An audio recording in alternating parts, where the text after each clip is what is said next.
Pengumuman, Presiden Joko Widodo telah resmi menerbitkan aturan baru terkait acuan gaji aparatur sipil negara ASN dan juga pegawai pemerintah dengan perjanjian kerja atau P3K.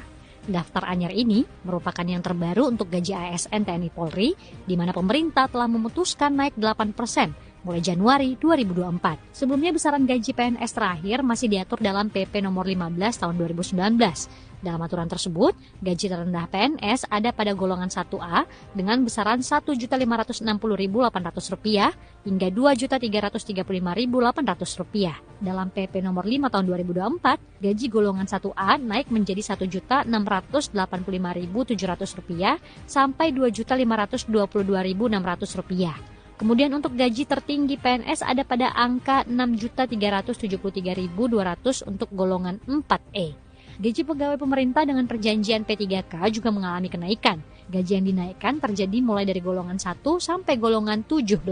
Adapun keputusan kenaikan gaji PNS ini telah diumumkan oleh Jokowi dalam pidato nota keuangan pada 15 Agustus 2023 lalu, di mana Jokowi mengharapkan kenaikan ini bertujuan untuk meningkatkan kinerja serta mengakselerasi transformasi ekonomi dan pembangunan nasional.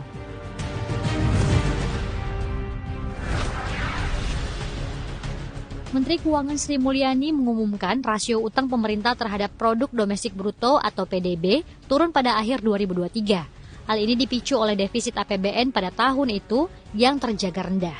Sebagaimana diketahui, APBN pada 2023 defisit Rp347,64 triliun atau 1,65% dari PDB. Nilai itu turun hingga 24,49%. Dari catatan defisit pada tahun lalu Rp460,42 triliun atau sebesar 2,35% dari PDB. Rasio utang pemerintah terhadap PDB pada 31 Desember 2023 sebesar 38,59% dengan nilai utang Rp8.144,69 triliun. Rasionya turun dari posisi pada akhir Desember 2022 sebesar 39,70%. Meski secara nominal naik karena pada akhir 2022 nilai utang Rp7.733,99 triliun. Sebagaimana diketahui, rasio utang terakhir 2023 masih di bawah batas aman 60% PDB sesuai Undang-Undang Nomor 17 Tahun 2003 tentang Keuangan Negara, serta lebih baik dari yang telah ditetapkan melalui strategi pengelolaan utang jangka menengah 2023 hingga 2026 di kisaran 40%.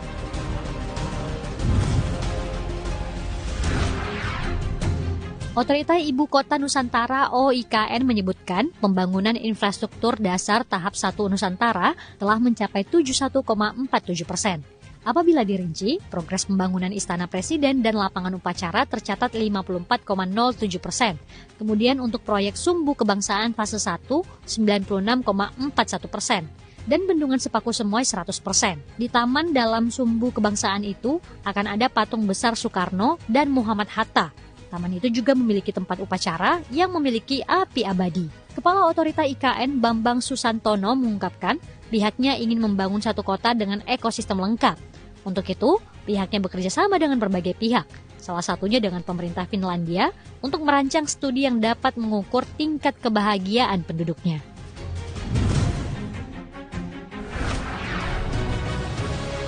John Lewis Partnership, pemilik retail John Lewis & Waitrose, tengah mempertimbangkan untuk memangkas hingga 11.000 pegawainya di Inggris dalam 5 tahun ke depan. Berdasarkan laporan, minimal 10% dari tenaga kerja dapat terkena dampak pemutusan hubungan kerja atau PHK di kantor pusat grup supermarket dan departemen store. Jumlah karyawan diperkirakan akan berkurang secara bertahap selama bertahun-tahun tanpa adanya penggantian. Peritel asal Inggris ini sebelumnya telah memperingatkan pada Maret lalu bahwa mereka harus mengurangi jumlah staf dan menghapuskan bonus apapun tahun lalu, setelah pelanggannya mengurangi belanja sehingga menyebabkan kerugian tahunan yang membengkak. Grup berusia 159 tahun ini kesulitan dalam beberapa tahun terakhir. Di tengah persaingan yang ketat dan biaya pengembangan penawaran daringnya, CEO John Lewis, Sharon White yang akan mengundurkan diri pada 2025, juga mengatakan pada September tahun lalu bahwa penyelesaiannya akan memakan waktu 2 tahun, lebih lama dari yang direncanakan, dan menghabiskan lebih banyak uang karena tekanan inflasi.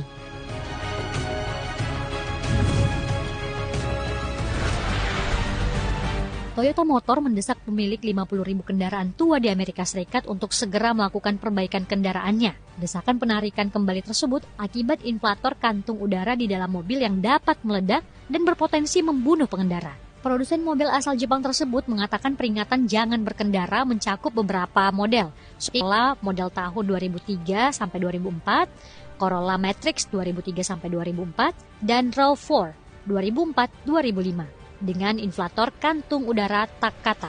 Lebih dari 30 kematian di seluruh dunia termasuk 26 kematian di Amerika Serikat dan ratusan cedera di kendaraan berbagai produsen mobil sejak tahun 2009 terkait dengan inflator kantung udara Takata yang dapat meledak, melepaskan pecahan logam ke dalam mobil dan truk. Selama dekade terakhir, lebih dari 67 juta inflator kantong udara Takata telah ditarik kembali di Amerika Serikat oleh lebih dari 20 produsen mobil dan lebih dari 100 juta inflator di seluruh dunia. Ini merupakan penarikan kembali keselamatan otomotif terbesar dalam sejarah.